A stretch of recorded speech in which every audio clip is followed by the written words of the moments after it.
It's the savvy side of 9 to 5. Listen. It's not a lie if you believe it. Laugh. We had a little fun, because it's a very long day, you know. And learn. Negotiation. This is what you do in business. This is The Focus Group with Tim Bennett. All right, let's go already. And John Nash. Pucker up, Buttercup. With a focus on career, the consumer culture, and marketing from an LGBT point of view. We're all business, except when we're not. Welcome to The Focus Group. John Nash here with my good friend and co-host Tim Bennett. It is the Focus Group Primetime Special. Primetime Special. And Tim brought decor for the set. Harvest gourds and miniature pumpkins. From our friends at Trader Joe's. I think they might have been a tad overpriced. And I had to find things that were not green, which was tough.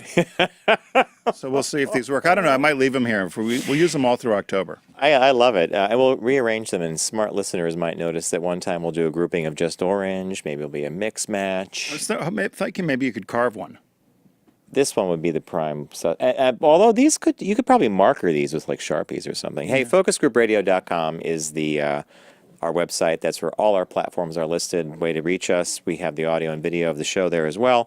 And the number here in the studio is 1-877-962-6846. So call anytime you want to join the show because it's a primetime special.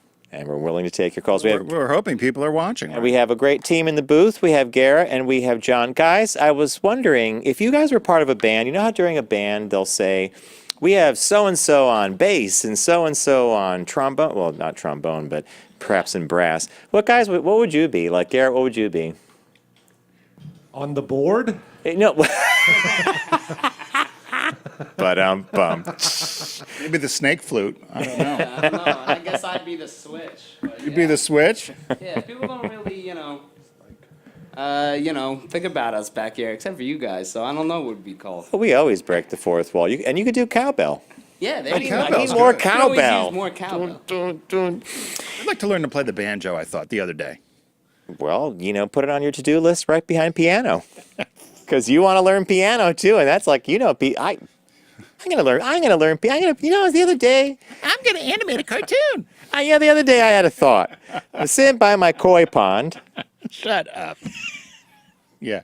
Let's not go down this road. Remember you're going to animate, you're going to do cartoons 12 years ago? I called you up. I was like, give me 7 days. I got the software. We're going to do cartoons. We're going to do one a week. I got time. Maybe one a day. As many as we were in a... South Park does it. Why can't we? That's what Tim always would say. Hey, I want to ask you something. What are they doing over on South Park? It's always so topical. They always use are they using construction paper? I'm like, no, they're using a program. And yeah. Anyway, primetime special. Later in the program, we're going to be welcoming Keith Price, a colleague of ours from the old days, before the dark times, before the empire, on OutQ.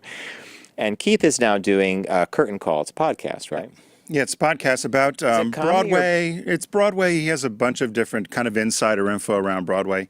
And we thought it'd be great. A lot of people asked about what's going on with some of the former folks at OutQ. And we've had a number cycle through. We've had Derek, we've had Romaine, we've had Frank, Jim Colucci, we've had Michelangelo Signorelli. And we've asked a couple of others. And this time Keith was free. So that's great. And I think... for Keith, it'd be interesting for us to just find out what he's doing. He's also a stand-up comic. Yeah, and in fact, I had lunch with a friend recently, and he had a woman with him who I met, a great woman named Allison, and we're chit-chatting. She goes, hey, do you know Keith Price?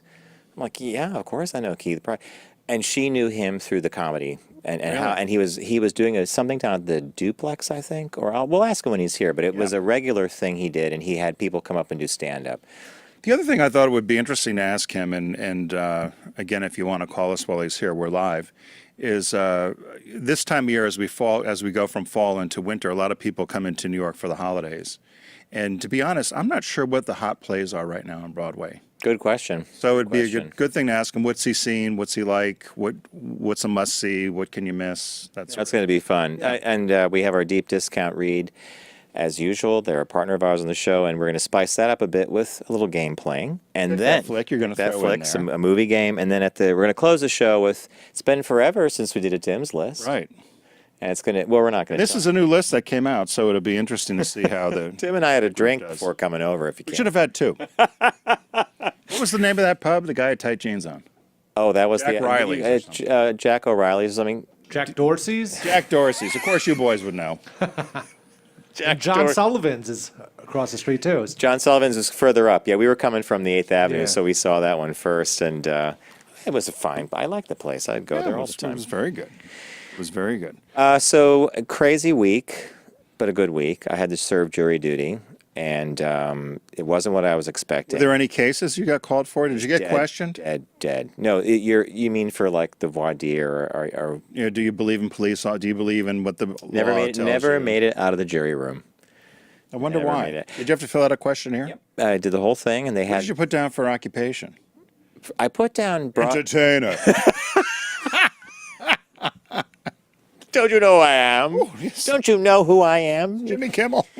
I put down broadcast media, and then I put / self-employed. I got to write that down, broadcast. What, are you gonna put that on your LinkedIn profile? You know, like broadcast media.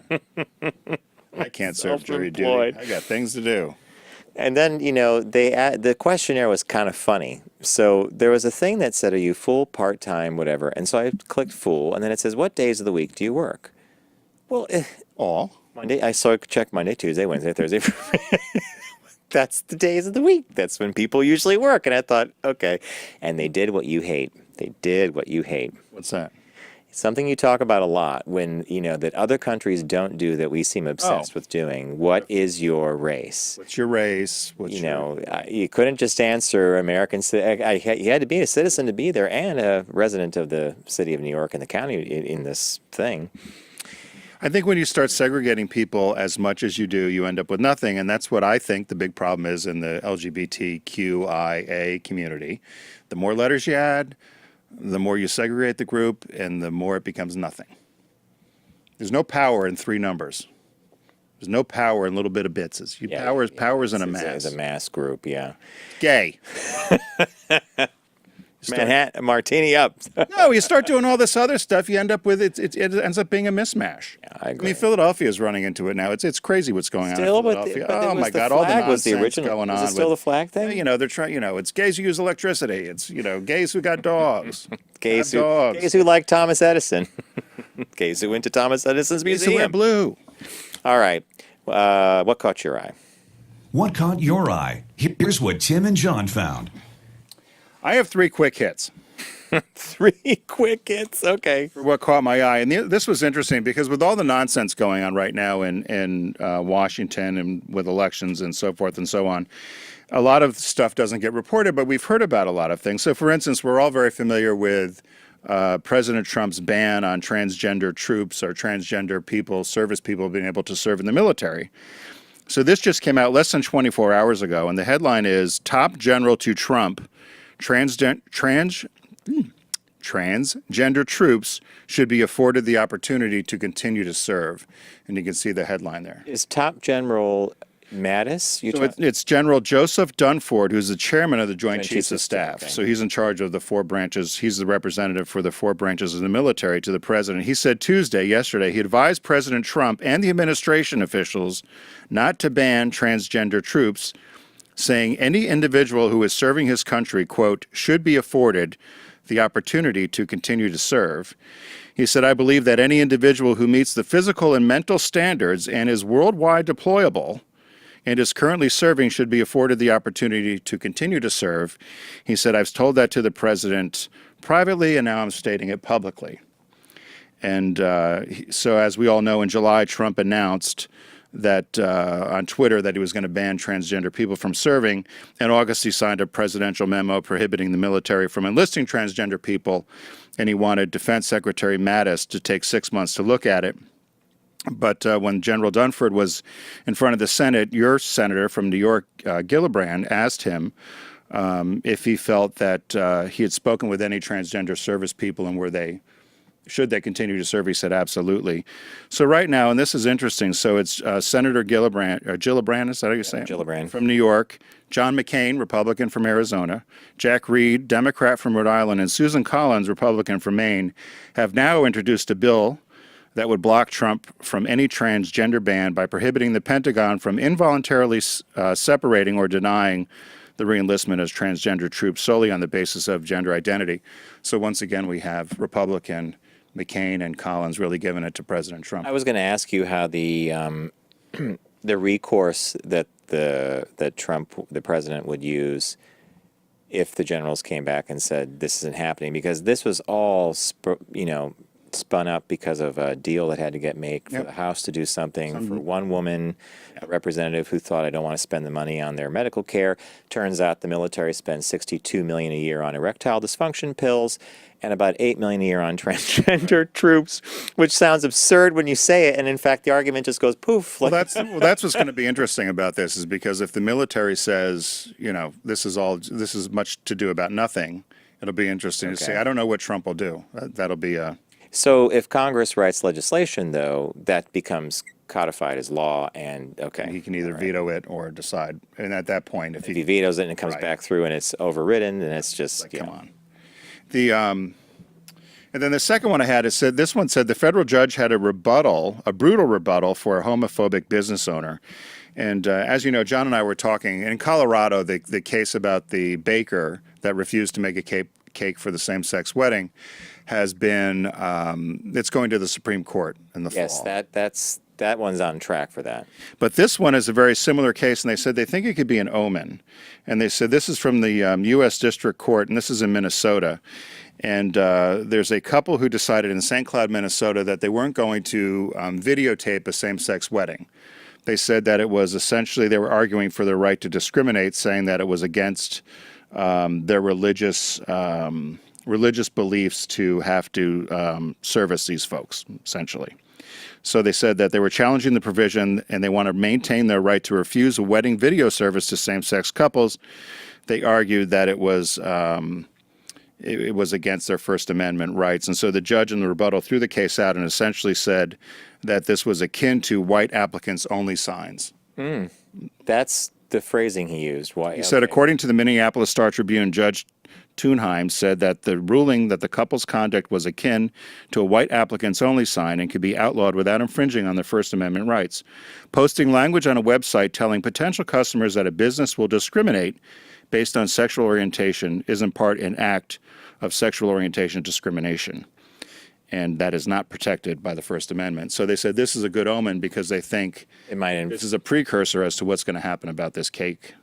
The cake case. You and I have said this before, and I don't know how you could reach any other conclusion that it is discrimination, because let's say the videographer simply said, my calendar is completely booked, but I have someone that you might want to use as well. So if you have a conscientious objection, are you lying? Right. Or you're kind of shading the truth. I'm booked, whatever. But then it doesn't become a point of protest, or it's private. And you and I said that about the cake. Like, you know what? We're booked up with the cakes, but Sally down the road does an amazing job. Yeah. I've sent people to her before. There's this is all about making a very clear and concise statement, right? Well, it'll be interesting. And I thought both of these things just came out in the last day. Not heavily reported on. They're not getting reported on because of all the other nonsense. But I think it's good stuff for the LGBT. I'll say, especially with the election of Roy Moore. Mm-hmm. Oh, my God. Tim was telling me that Michelangelo was running his old interviews. And when I realized it was 2011. It was him that we used to tune in to some of the crazy stuff that he would say. He's off the wall. And now I'm like, oh, my God, that's the guy. Crazy. And then the last one is the headline is girlfriend seeks advice after boyfriend claims he downloaded the Grindr app to buy weed.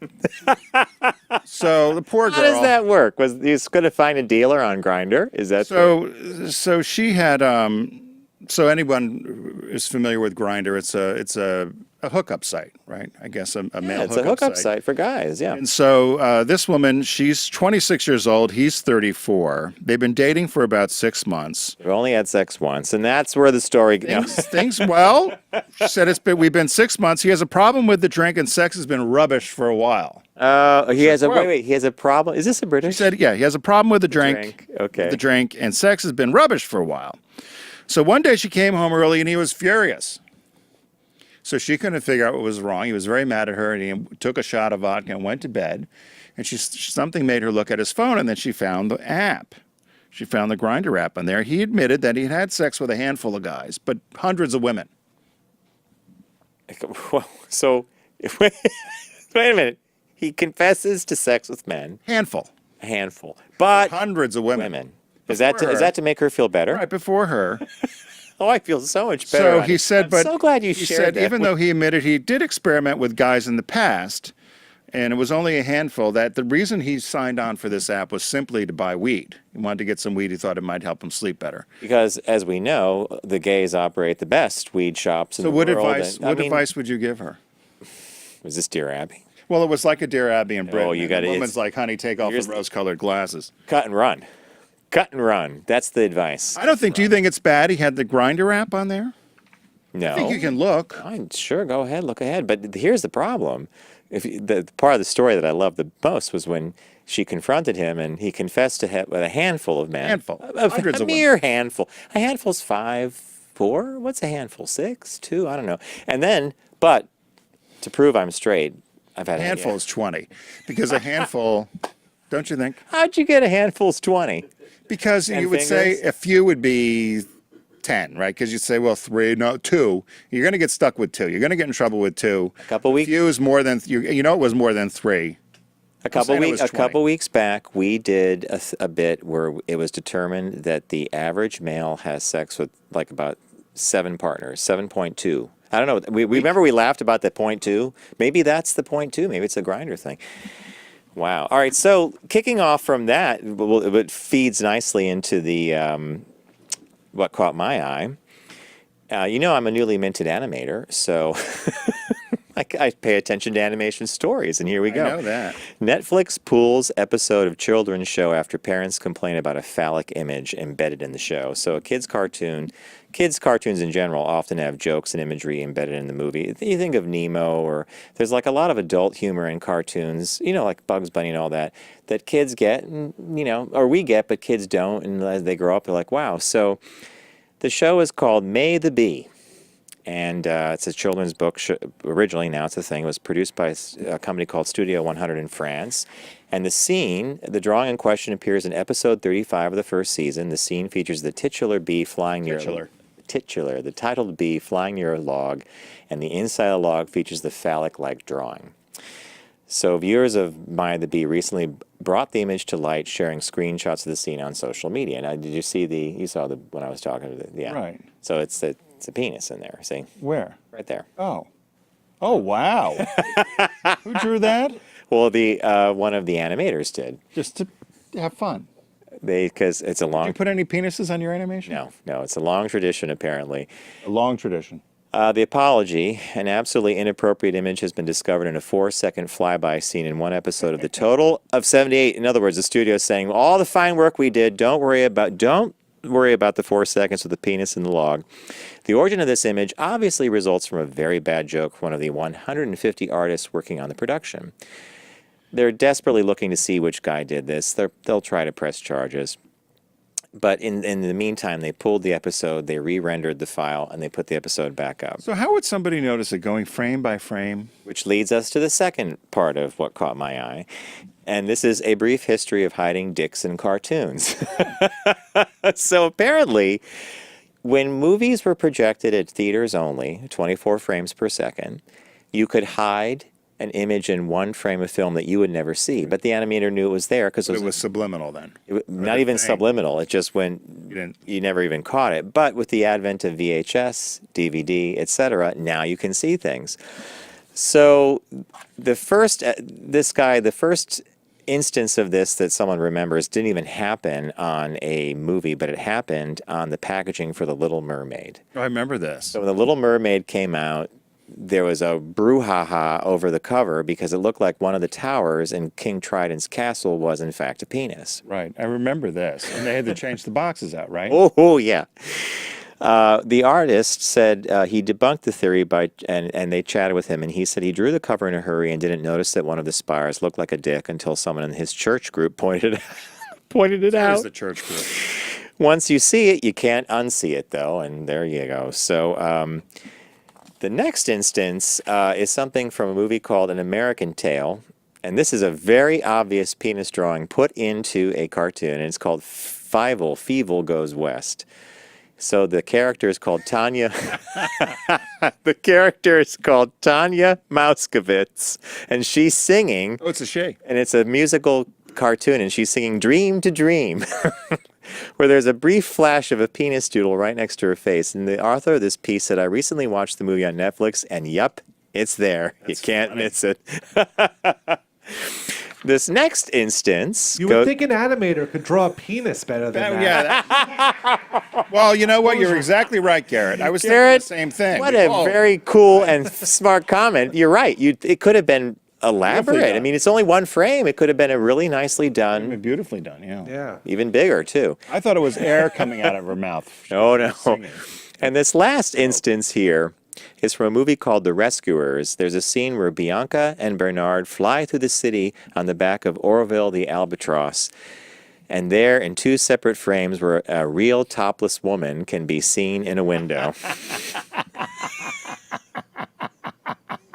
Oh, I love that. So, according to the Disney recalled over 3 million copiers of The Rescuers Down Under in 1999, over 20 years after the film came out, because of these images, and they reissued the There's thing. got to be a lot more with it that haven't even been found, don't you think? And then last but not least, but I don't have a picture of it, the 1988 movie Who Framed Roger Rabbit, there's a scene where Jessica Rabbit, who is voiced by Kathleen Turner, it says here exactly this.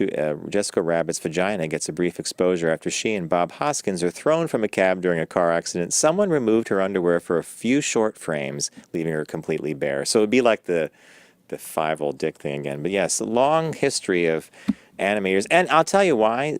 When you study the industry, sometimes they work in pretty bad conditions. They don't get paid well, paid at all. So there's you treat your animators well, because you're going to end up with like 4 frames of something one day, right? I think that's a great thing. Great. Okay, we've got business birthday. Everyone does celebrity birthday Sometimes. greetings, but the Focus Group is the only show in the universe that celebrates business birthdays. I tried to hide it, but I couldn't. I see the deck. We have a dandy of a birthday on Saturday, September 30th. So born on this date in the city of Bridges, the city of champions, famous for its steel and steelers, the Monongahela Incline Permane Brothers sandwiches, trolley cars, and Edward Mark chocolates. Born on this date in the Iron City, Pittsburgh, Pennsylvania, John Thomas Nash. Though born in Pittsburgh, the call of lobster rolls, real pizza, and don't tread on me culture of New England found the Nash family heading east to the quaint town of Middlebury, Connecticut, where the past is still present. John learned the finer art of education outside of the classroom by learning he could make money selling his homework, and that by crafting a good story, you can get out of a multitude of sins and trouble. After his pre-Ferris Bueller antics in high school at a place called Pomperaug, John made his way to Binghamton University in New York. And there you are, though, right under there. That's me with that was our ABBA pose. After graduating with a degree that is no longer taught, he moved to, right, what was your degree in?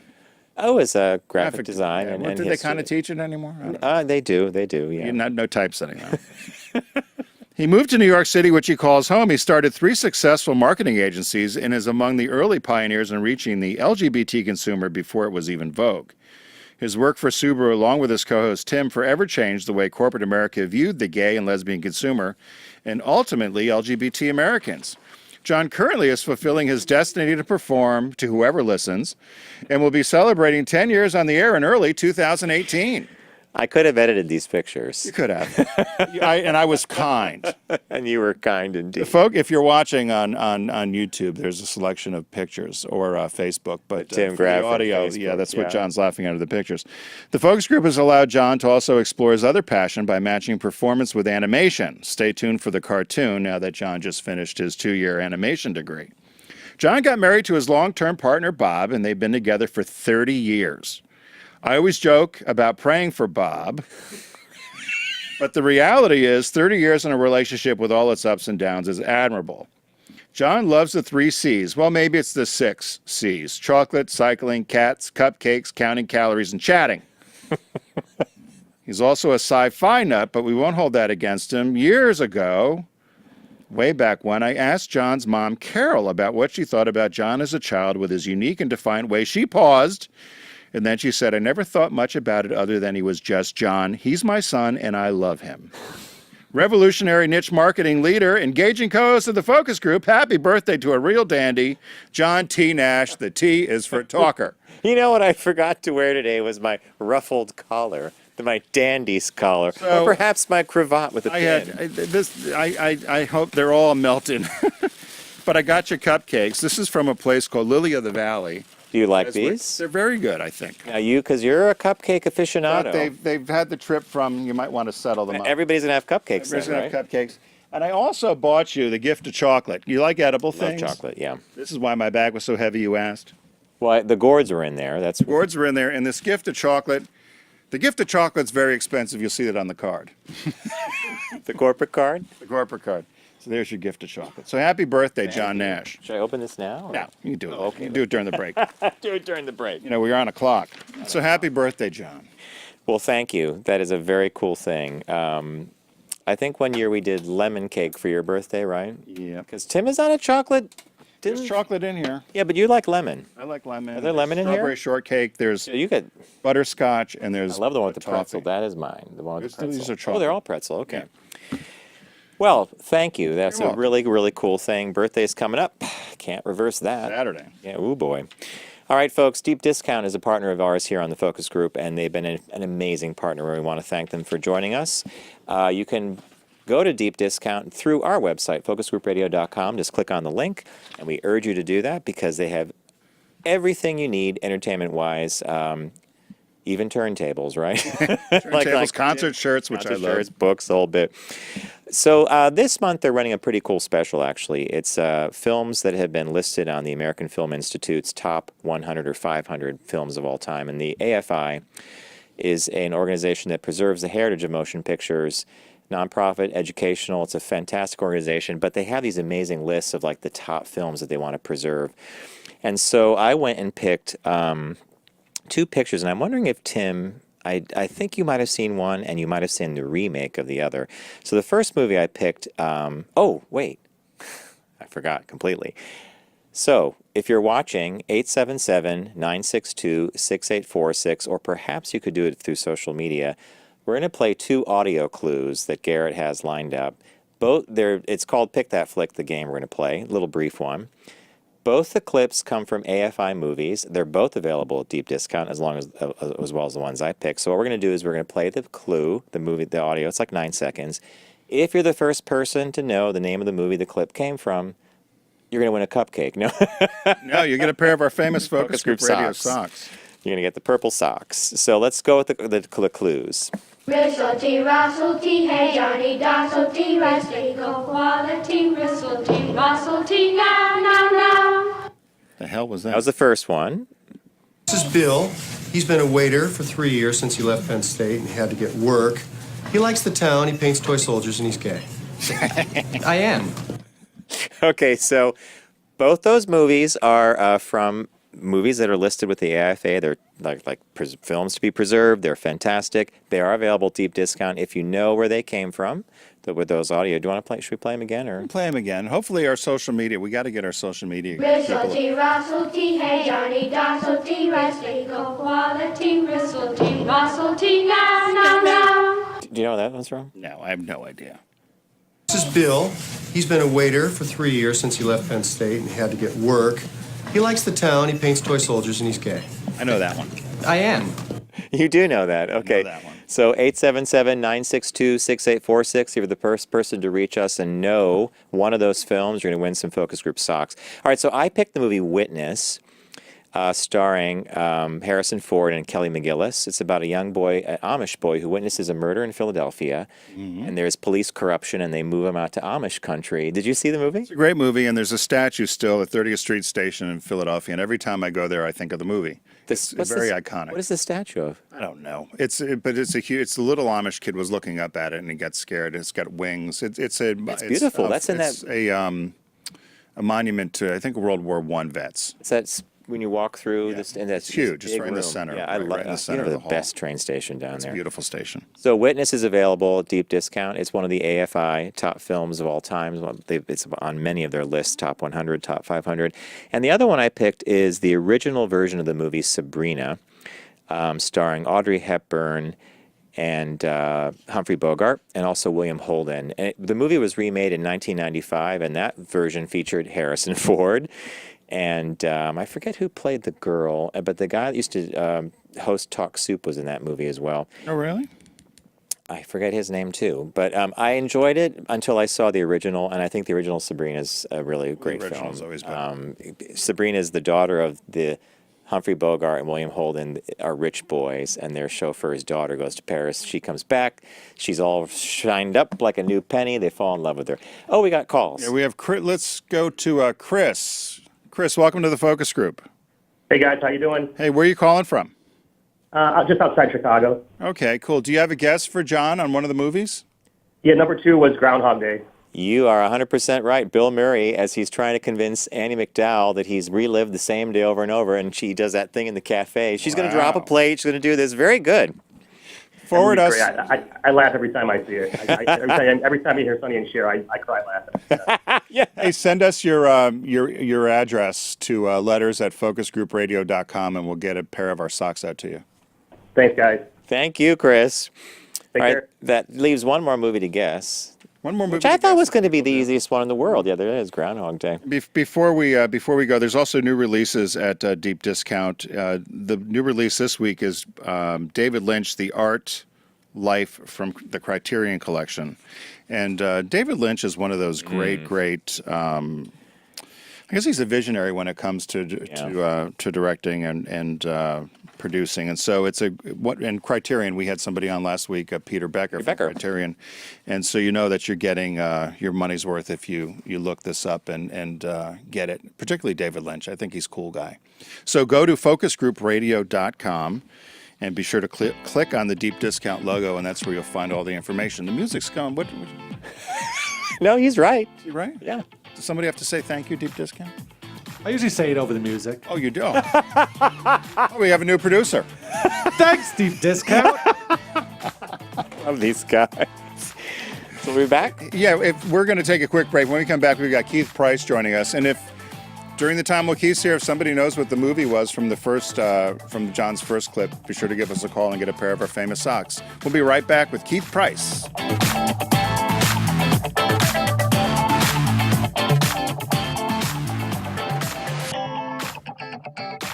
Brought to you by Volkswagen. Visit VW.com to learn more.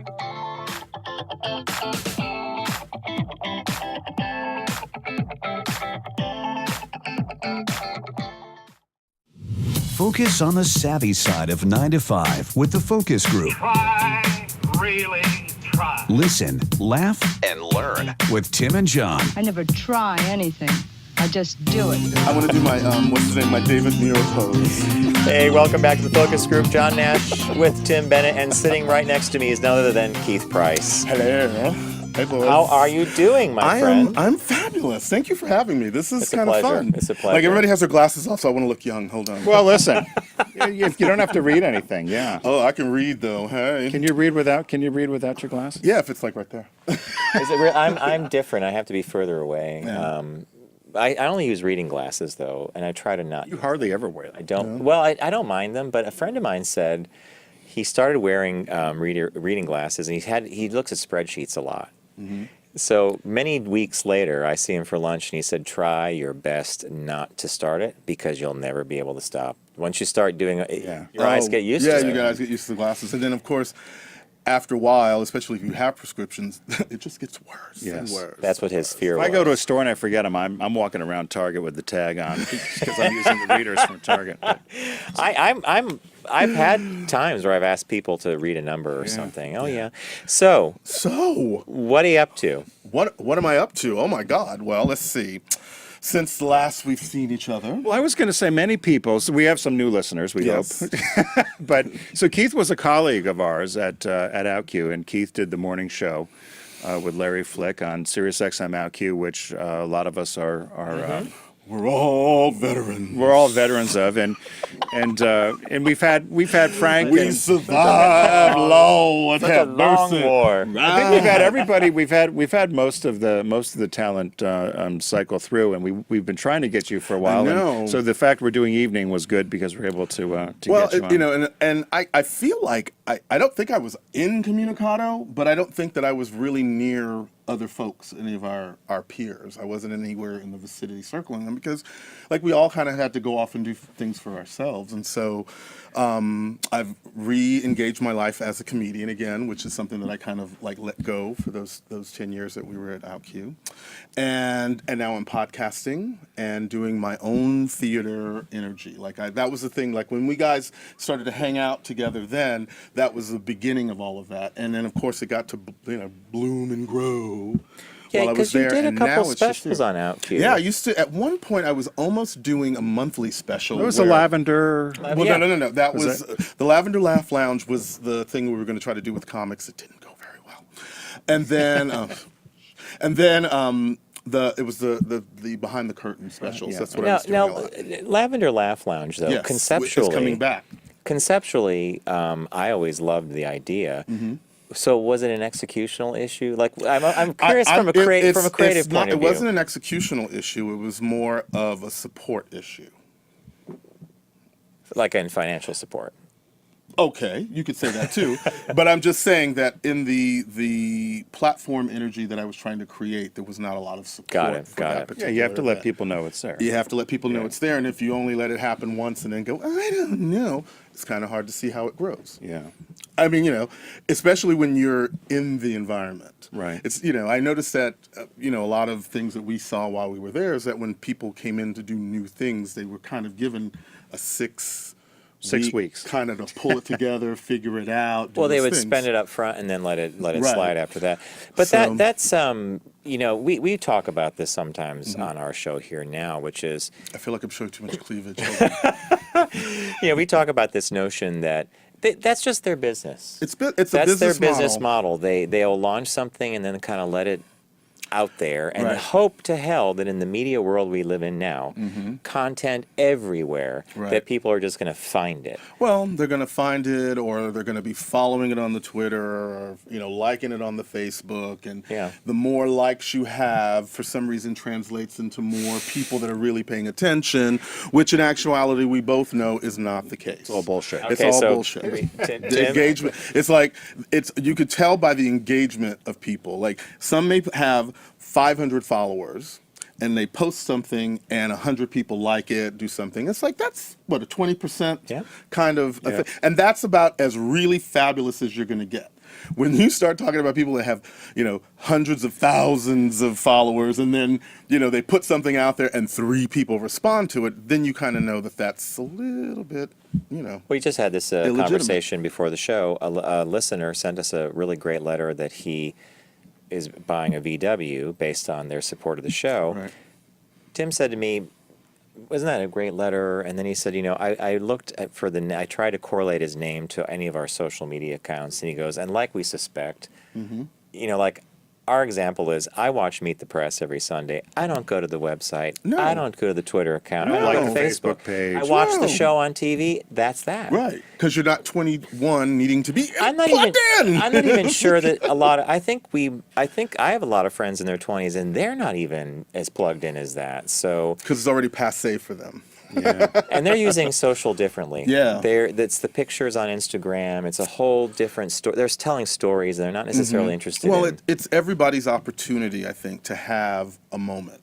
And that's what all of that stuff becomes. The question is that are you going to have a huge sum total of moments that are going to make a significant difference for people in business? Or are you going to have a huge significant, you know what I'm saying? Or are you just like, oh my God, he's so social. That's what you get when you do that, But oh well. All right, so Talk to me. Comedy. Working on my now 3rd one-man show. It's part of the Ebony Chunky Love series. Wear a wig? No, I Yeah, just feel it. I feel it. I don't need it. I can feel it. And it's it's part of a trilogy, I guess, at this point. And the first one, of course, was Ebony Chunky Love Bitch Can't Get a Date during a single period. Are you still with your man? No, we broke up at the beginning of the year. I know. I'm sorry. It's okay. Well, you guys were together a long time. Almost 8 years. Wow. Yeah. I didn't mean to put the brakes I was like, on. Well, it which I will be exploring a lot in the third show. Hey, listen, look, Which it worked for Adele. Hey, you know what I'm saying? Her and Taylor fucking Swift. Hello from the other side. I'm sorry. Did I I'm not supposed to swear? What's going on? No, Okay. it's We're prime time. Oh, hey. Stop with puff. Yeah, and so I'm getting back to doing that, and I've been doing open mics and stuff like that, just to get back into the swing of it. And that, then that means you go up. You go up, attend an open mic, and you show up. You have your material. You do your things. You work on some new stuff if you have it. You tweak some of the old things you got. People don't realize how hard that is. It is a hard thing to do. It's hard. It's hard, especially when you are extremely new, especially now. I mean, I'm talking like I've been doing this off and on now for almost 30 years. So it's sort of like when I think of these kids that are, just rolling in because they think this is the moment they're going to have, and you're like, you don't understand the things you have to go through. And I think the most important part for me has been that at this age now, we're now men of a certain age. Back to the wig. We're invisible.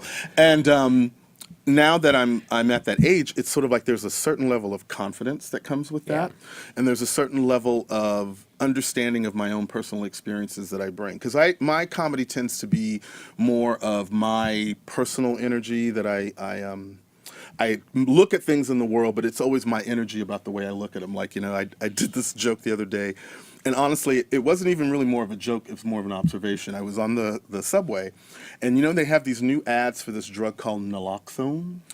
I saw one. What is that? Okay, when I used to work in the hospital as a clerk, naloxone was a drug they called Narcan. That was the name. For heroin, right? For heroin and overdose. overdose. And so what they would do is that they give it to them, and it's like literally could flush it all out of you. So now, because of opiate addiction, I've learned that there are prescriptions available for people to have that at home. Wow. Have that as part of your personal in case stash. of In case of an overdose. Right. And so the thing that got me was it's all of the testimonials that you read on the thing. And it's like, one of them was my ex-husband or something was a heroin addict or a thing, and thank God we had naloxone in the home. And I thought to myself, oh my God, what happened to the party?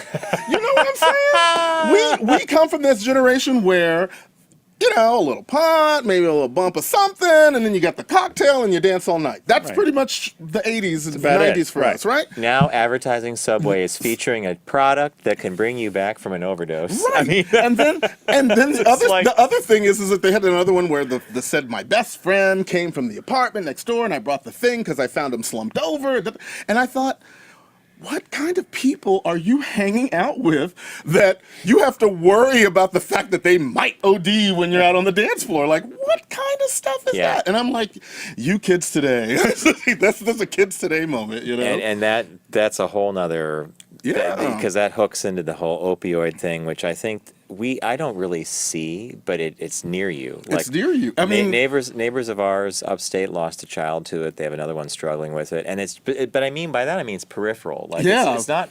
I blame pharma and the doctors. I mean, why are they prescribing it? Well, I mean, when I got my meniscus disc fixed, they gave me a pill, Vicodin or something. I took Tylenol. I was fine, but a bottle of that's what happens. Well, again, depends on what your budget is that month. That's rent. Shit. Anyway, so sugar, that's rent. Honey, what? And I should have sold those. I should have sold those pills. X amount per. Honey. See, that's because y'all still got real jobs, so you don't have to worry about how you're gonna get that little extra income. Bitch like me, always thinking. Thinking. You got to do it. You got to do it. So you're still doing the comedy thing, and then you also have Curtain Call, which is a podcast. So tell us about that and how people can find it. All right. Well, first of all, it's Keith Price's Curtain Call, and it is my personal. There, oh, look at that. Y'all got y'all are so smooth up in here. Look at that. You got to thank. We took night classes. Yeah, and then they got masters in the booth. So we took a class, but they know way more. Get out of town. See, this is what happens when you have a real staff. Support. You got to lift up the diaphragm. But the curtain call was the first thing that I started immediately, and I mean immediately after the end of the serious time tenure for me. And part of it was because I had to stay active, and I had to find something that was going to keep my mind off of what am I going to do next and how am I going to figure out what I'm going to do. And it was great because many of the people that I worked with when I was at Sirius putting the behind the curtain specials together, and then when I would do the backstage skinny moments on the show, they stayed with me.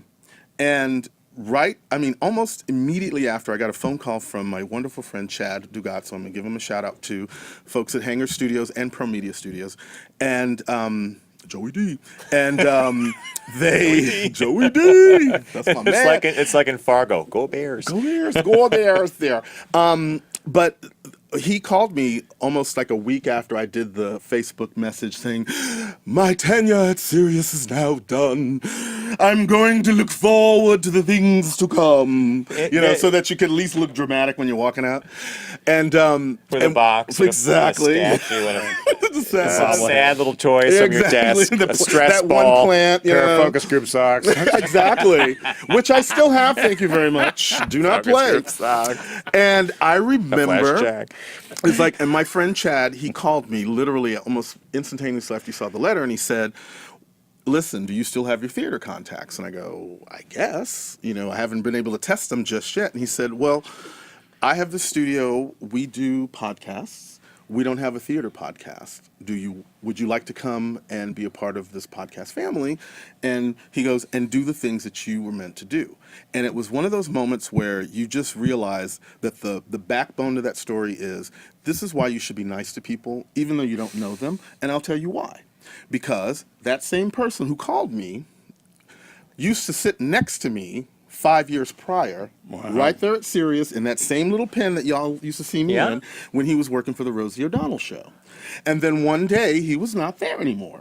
And I didn't really see where he was, but we used to, every day when I would get off the air, it's like, hey, how was your show? Hey, how were you doing? What's it like over there? Oh, I can tell you what's going on down there. And la la la la. And we became a work friendship. It was a work friendship. And then when he called me and asked me to come do that 5 years later, after not physically seeing me and just peripherally doing the Facebook thing, and he brought me into that space. And I have to tell you that it has truly been a joy working out of the studio with these guys. Wow.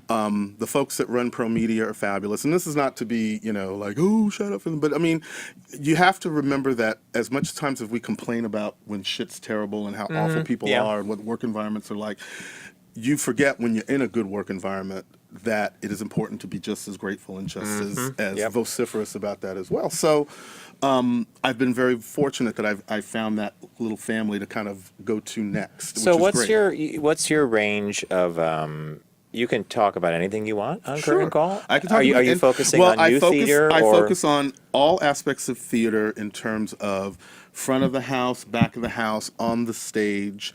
All the creatives. I love to talk to the directors. I love talking to playwrights. I love talking to the actors, of course, which is really great. But then you have these moments when you get to talk to composers. You get to talk to lyricists. One of my favorite things has been to talk to Sheldon Harnick, the guy who wrote Fiddler on the Roof. Wow. And Fiorello. Pulitzer Prize winning, Tony Award winning, at his house on the Upper West Side, just hanging out, chit-chatting with this legend. And to think that if I had stayed where we were, I probably would never have been able to have that opportunity because there were so many other So people can find it. Is it through iTunes? I'm on iTunes. I am on Google Play Music. I am on Mixcloud, SoundCloud, and just recently have been added to the BroadwayWorld.com's featured podcast. Oh, excellent. So now, do you have a question for Keith? Congratulations. Yes. No, I wanted to know. So a lot of people this time of year are going to be coming into to make the trips, for the holidays and come to New York is magical during the holiday season. Right. If you don't live here. If you don't live here. Well, that tree's I such had a just the that tree's moment getting here today. I was the like, tree's a "Ooh." disappointment, by the way. It's not worth the crowd. But it looks better on TV. But what's I don't even know. John and I were talking earlier. I don't even know what's hot right now. What's the hot thing? Like, What's what would the you hot- recommend, and what would you say? You might want to skip. Or unexpected. Or unexpected. Okay, well, what I generally do when it comes to like a recommendation, if you really are asking me for something specifically to see, I always like to know what kinds of things you personally enjoy when you go to the theater, because that makes a difference. Right. If you're not a play person, I love plays. You know what I'm saying? Then, or if you want a comedy versus something kind of Exactly, deep, or something exactly. And makes a there's- social statement versus as just being fluff. Right. But you know, you have to. I feel like you always have to kind of engage a little bit to figure out exactly what works. Because, That's a great idea. Because you know, things that I may love, you may hate. Yeah. And things that you really love, I'll be like, ooh, really? Is there something you love right now? I love a couple of things right now.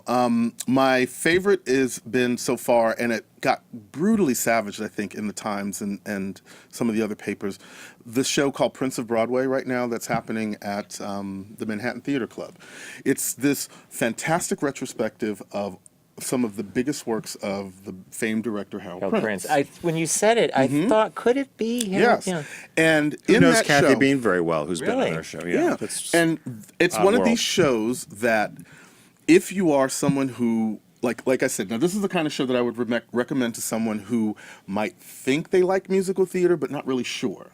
Because, one, you don't have to sit through an entire show and go through the arc of characters that you may or may not care about. You are getting the highlights of some of the absolute most fantastic pieces of shows that he's have done. ever Oh worked my on God. Broadway. And the cast. I don't know how to tell people. You don't realize the caliber of people that are on that stage working every night. It's Chuck Cooper, Tony Award winner Chuck Cooper. You got my Karen Ziemba, who I fucking love her, another Tony Award winner. Emily Skinner, who you might remember from not Trading Places, Sideshow. Yeah. It's like Trading Places. From Sideshow. Tony Yazbek, if you got to see him in On the Town. The true freaking triple threat. That man is everything. So where are they staging this? At the Manhattan Theater Club theater. space on 47th Street, the Yep. Samuel J. Friedman Theater, yeah. And again, it's one of those shows that I recommend because if you're not someone who knows a lot about Broadway, then there's a perfect general survey.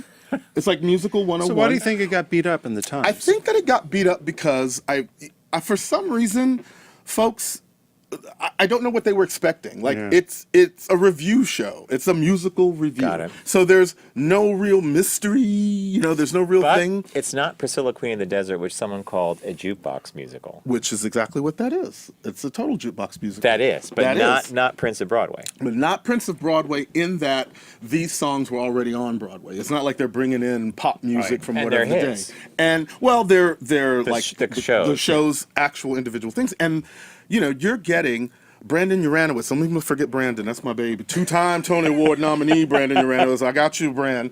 But these guys, there's like some new faces that were there that I didn't know. This young woman named Janet DeCall, who was in The Heights. There is the sister that is giving Liza Minnelli's version of Cabaret a run for that's money. Her name is, Brianna Palmer. Yeah, Brianna Palmer. And there's another girl, Kaylee Voorhees, I believe is the other How one. long is this on for? And Michael Xavier. I got to make sure to get them all because they are all Talented. the talent. Michael Xavier, if you got to see Sunset Boulevard this year before with Glenn Close, he was the hunk of man in that show. And it is a true enjoyment thing. And then the thing that I'm looking forward to now as far as musicals is this new show that David Yazbek had called The Band's Visit that it's based on the movie. Never even heard of it. The Band's Visit. The Band's Visit. And it's one of these Palestinian, Israeli, stories where some band ends up in the wrong place. And they are trying to work it out through the music. And oh my gosh. David Yazbek, who is amazing, composer, lyricist. So is it a working on the comedy? show.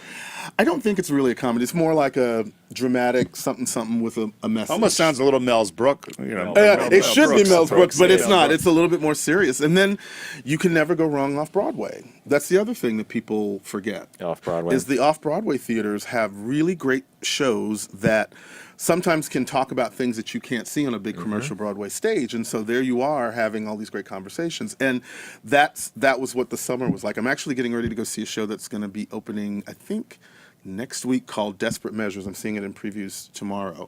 And it's this musical version of Measure for Measure, but they have it set in a different time period. And it's it's Shakespeare's Measure. And they're kind of zhuzhing up the story with a whole different kind of giving a story. So, and that's over at the York Theater. But that's the kind of stuff that I would, recommend. I actually think you did a perfect job, and the spectrum's great. Oh, thank you. Because I'm now thinking of those three. I'm like, we're going to have to go see them. Well, you have to go see the Prince of Broadway soon, because I think it's closing near the end of October. That's what I was curious. That's the show you should try to go see. Because Manhattan Theater Club does short runs, because they always have so many different great projects all at the same time. But I hope that it could find a bigger space and stick around a little bit longer, because I think to me, that is the perfect show that you could bring. That's the one you bring Mama and Daddy to. It's like everybody knows if I were a rich man. That's a great recommendation. It's filled with the hits, And the thing that I love the most about it is that they were very conscious of making sure that there were people of color in this production, because literally speaking, every show that they get, the originals, ain't nothing but white folks in them. And to see someone like Tony Award winning Chuck Cooper sing If I Were a Rich Man and sing the bejesus out of that song, you're like, okay, and what he has done is he's made it possible for someone like me 10, 15, 20 years ago living in some small town to say, I could play Tevye. Yeah, I can do it. Tevye is not something I can't use. That Same is thing with Taye Diggs did Hedwig and the Angry Inch a few years ago. Fascinating.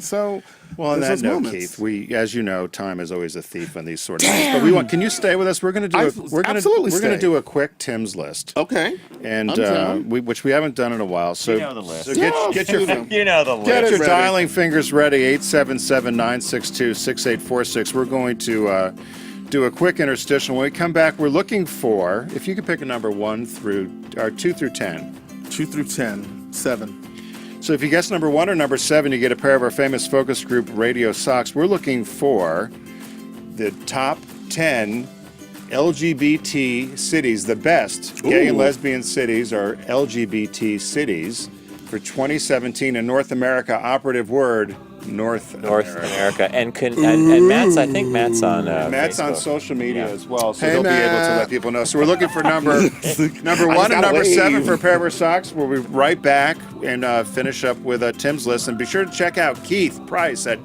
Keith Price's Curtain Call. On Twitter, KP Curtain Call. Facebook, Keith Price's Curtain Call. Curtain Call. Come and just the curtain call. That's the branding. It's the branding, and it's fabulous. We'll be right back after this quick break.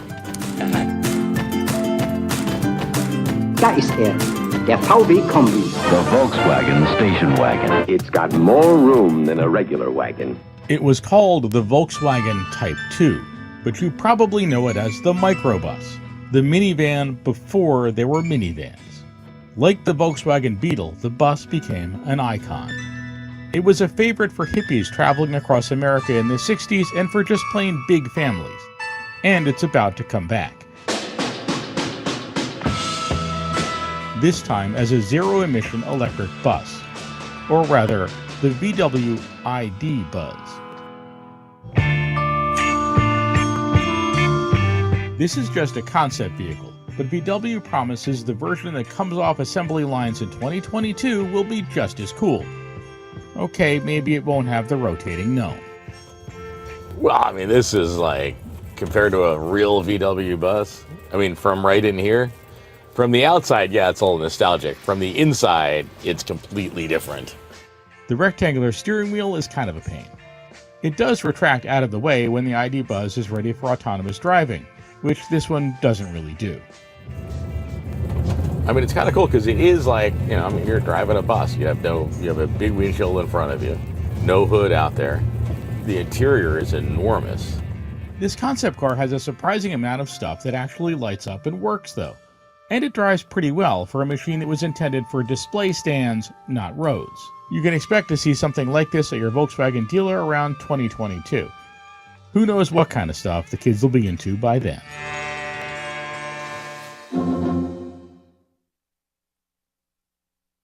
Now Now back to the focus group with Tim and John. Because he has a lot of chutzpah. An entertaining look at the world of business. Heads are spinning, heads are spinning. Listen, laugh, and learn. I am not gay.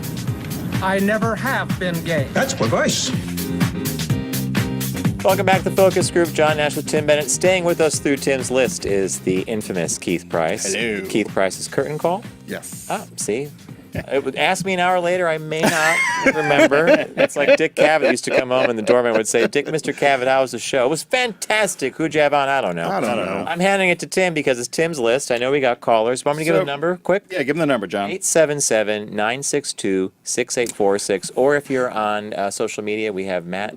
Matt's going to call him in from the booth. He's going to let us know if anybody Fabulous. guessed. We're looking for the best LGBT cities in North America. This was from a group called Nest Pick, and they had 5 criteria. They were dating, LGBT nightlife, openness, safety, and LGBT rights, and they compiled this list of the top 100 cities in the world. They talked to 2,500 people in each city and over 80 countries, and they got the top 100 what they call 2017 best LGBT cities in the world. I culled it down to North America. Okay. The number one in the world, though, just for point of reference, guess? was Madrid. It was. I was going to guess Barcelona. Number one city in the world is Madrid. I would not Madrid. The highest number of number one votes. So that's what's there. So we're looking for number. By the way, it's a cool city. I've never been, it's a great but city. my passport is brand new and fresh and ready to go. Spanish men are very. If you guess number one, fabuloso. Keith Price picked number 7. If you guess number 7 or number 1, you get a pair of our famous focus group radio socks. John, Just go to the board. Let's go to Pennsylvania and welcome Ruth to the focus group. Ruth, great to hear from you. What do you have for Tim's list today? Hi, guys. My guess is Boston. Boston's smart. It's a smart guess. I liked Boston. A lot of schools, a lot of education, a lot of kids. It's a good guess. It's not in the top 10. I'll do what Katie Castellano used to smack my hands. It was number 12, but it's not 10. Not in the top 10. Sorry. Yeah, we used to get yelled at if we went beyond. Thank you, Ruth. Thank you so much. Great to hear from you. Let's go to Idaho and welcome Kip, our Idaho connection. Kip, when we were doing a cross-country trip, we went Seattle to Denver. Kip and his partner Mike figured out our Idaho experience, and it was one of the best parts of the trip. We had a great time. So, Kip, what's your guess? Well, I guess Baltimore. I actually guessed 3 others, but they were all taken. So, Baltimore has John Waters as That's a true. Divine came from, right? What did but you I don't guess? think that's enough to carry the whole city. Your guess is Baltimore, Kip? Yeah. Baltimore. That's a bad guess. Well, he said the other ones were taken. Well, it wasn't my top 3. Well, the board's filled up, so I can't engage I can't you. ask you what the other 3 were, but Not on the list. not on the list. Yeah, exactly. We need Been better off with Boise. We need the trumpet. Let's go to What was that place? Atomic City. I know we had the best picture. It was a burned out husk of a building. It was great. Thanks, Kip. Yeah, thank you, Was Kip. that on the Idaho tour? The burned out building? We were. That was the state we spent the most time in. It was the first town that had a nuclear. They had a reactor, and it was the first town that had electricity generated by a nuclear reactor. Atomic City, the future is here. You could see everybody in white coats. I was just going to say, how long did they figure out, there was things happening? Yeah, and then Kip took us to, Kip and Mike took us to the... Yeah. By the looks of it, the 5-legged cat that walked by. Shout out Idaho. Let's go to Billy in New York. Billy, welcome to the show. What do you have for Tim today? Well, I'm sorry, I'm distracted by Keith's brilliance right now. How you doing? I'm single too, so talk to me. What you got? My friend Takashi says I have to come there. Seattle. Seattle's a great guess, also not in the top 10. Really? So wait a minute. I'm surprised. Seattle came in 13. Oh, I'm surprised. I was at Seattle this summer, actually. It's a great city. I love Seattle. Yeah, it's a great place. Hey, Billy, are you all back in one piece? Billy was in P-Town, had some car trouble. My car's not in one piece, but I'm here. Well, that's all that matters. I mean, but I always wonder about these old, beautiful cars because the parts are hard to find. Yeah. I was a hit for Commercial Street. I died right in front of the A house. That's not a bad place to die, I have to say. Hey, thank you, Billy. Okay, later. All right, let's go to Mike in Idaho. That household, they got 2 lines. This is Mike. He's got the other 2 choices. Yeah. Let's see how Mike fared. They don't share their choices. How'd you do, Mike? No, I'm hiding in the guest bedroom in the other end of the house. Boy, did we have a great time or what with you guys? Oh, Thank so you much. guys were fantastic, and you. And I'm actually on my 2nd new knee, so recovering from that, doing very, very well. Ooh, and brand new knees. Yes, 2. Anyway, it's been a road. But they had to do one at a time because they don't. Yeah, you can't do Well, you both know of what? them. They actually, some lunatics have them both done at the same time. That's what I would do. No, you can't because you have to rehab one at a time, or you're like you can't even walk the first couple of days. You need to walk to rehab. Yeah. All right. So what's your guess, my friend? Really quickly, but before I say that, Keith, thank you so much. I used to listen to you and Larry before Frank. Yeah. In the morning at 4 o'clock in the morning when I was leaving for work at Delta Airlines before I retired out of Salt Lake City. And so therein lies my answer, Salt Lake City. Oh, what a good guess. Look at Tim. Look at Tim. Yeah. Not on the list.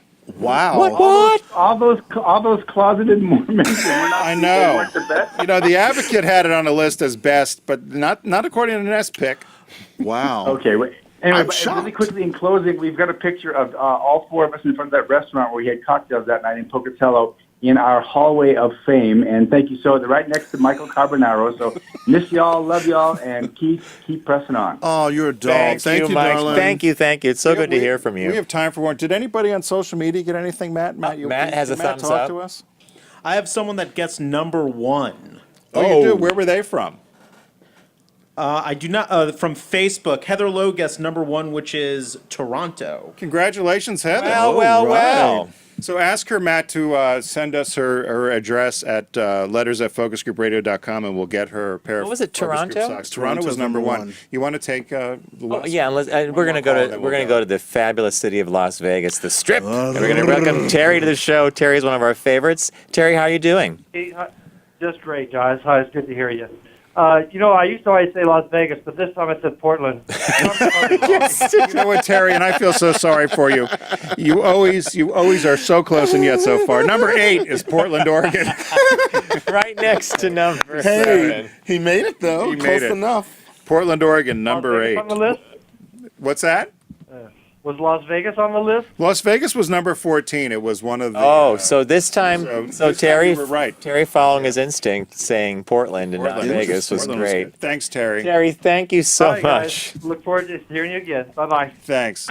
In the interest of time. Oh, we do want to take You want to try Garrett's to doing fast stuff. You want to take one more, John? Take one more call and then we can go. Well, yeah, we'll go to Keith in Chicago. He's being screened now by Garrett. Oh, hey. How Good funny. evening. Hey, Keith, what do you got for us, my friend? For the first movie, I said it was The Birds. Oh, my God. Yes. Right. 100% correct. Thank you, Keith. Wow. That's when she goes to the school and the kids are singing their little song Yeah. before the birds attack. So, Keith. I remember weird stuff. So Keith, Yes, sir. this Keith, that Keith. Keith Oh. from Chicago, Hi, the Keith from beautiful Chicago. city of Chicago. I love love Chicago. High five. No, what James? I live there. So I'm the Keith, only one who lived there, though. Keith, send us your address to letters@focusgroupradio.com, and we'll get you a pair of purple socks. And is he allowed to play? Yes, Yeah, he do you can have play a the guess list. for Do you have a the- list do for you have a top guess? city? Oh, shoot. I've been on the road. I just got back in the house. Top cities. Just pick a Ann Arbor, city. Michigan. For LGBT. Yep. Just pick one. College Town. Ann Arbor, Michigan. Oh, Ann Arbor. Well, that's a good guess, but not on the list. That is a good guess. But I think you win kudos for the birds, man. That's a bigger one. My question is, when you say, hey, Keith, those thanks names for of your towns, what did you just guess. say? Letters@focusgroupradio.com. We'll get you some socks and have a great Will day. do. Thank you. Great. I love that. Thank you so much. Thanks. Thank you. So, in the interest of time, these are the top 10 cities in North America. North America, operative word, Okay. that are the top 10 LGBT cities. And this was based upon the 5 criteria that they picked, which were dating, nightlife, openness, safety, and rights. Number 10, Chicago. Hey. Dun, dun, dun, Number dun, 9, Los Angeles. Number 8, Portland, Oregon. Terry I got. love that picture of the bagpipe and Darth Vader. That was for And you. fire's coming out. Number And the 7. queen Number with the gun. 7 that. Oh, wow. Number 7 that Keith picked, Miami. I like that road there. But the straight boys would like that in the booth. Look at that bouncy, bouncy, bouncy. Look at that. Yeah, very nice. Did that for you guys, see if you're paying attention. She's a little old, but she's old. Not Queen Elizabeth. Wait, not Queen Elizabeth. The other one. Look at the road. Sorry. Number 6, Austin, Texas. Yeah, your home state. I love it, and I went to school in Austin. I like that Austin motel sign there. That's like famous. That's been a theme. South Hidden Congress. phallic images. Yeah. Number 5, Vancouver, British Columbia, Canada, which I love. Never been, but that's on my list. Beautiful place. Number 4, Montreal. Oh yeah. Yes, for Montreal. Yeah. Why is it not number 1 is my question. Well, we're getting there. Number 3, San Francisco. Number 2, I was surprised, New York City. Right? Why was you New York City. surprised? I don't know. I don't picture, this is a world city. I don't picture it as being particularly gay, but whatever. It's meh. And number 1, Toronto, Canada. It was a great. Another Canada Canada is where it's at. Pictures of Justin Trudeau. And then, yeah, so there was. So thanks for playing Tim's list. Thanks for everybody who called in. It's we want to thank everybody who followed along today on Facebook and on our YouTube channel. We want to thank Keith Price. Do you have something to say? One more thing that I wanted to add, that I'm also taking the time to produce another podcast, and it is my friend Bobby Rivers. If you guys know who Bobby Rivers is. I know the name. Yes, from Fox 5, from the day Yes, VH1 in yes, the 80s. yes. And I'm producing a podcast with him, and it's called Mocha, M-O-C-H-A-A, Men of certain age, men of certain hue and age.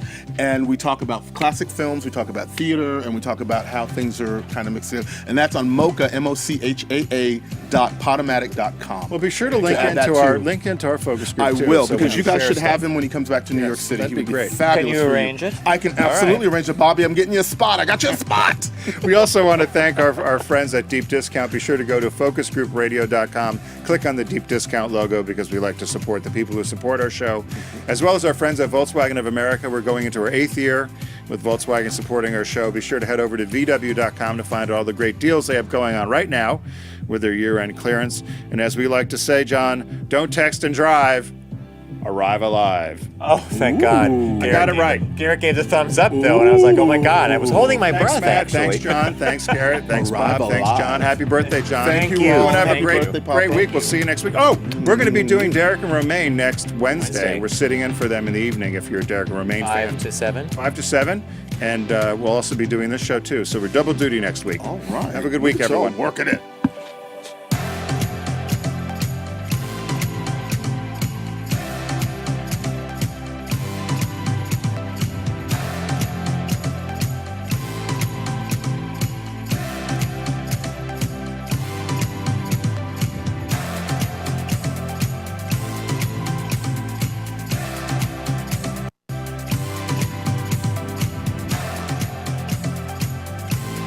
It's The Focus Group with Tim Bennett and John Nash.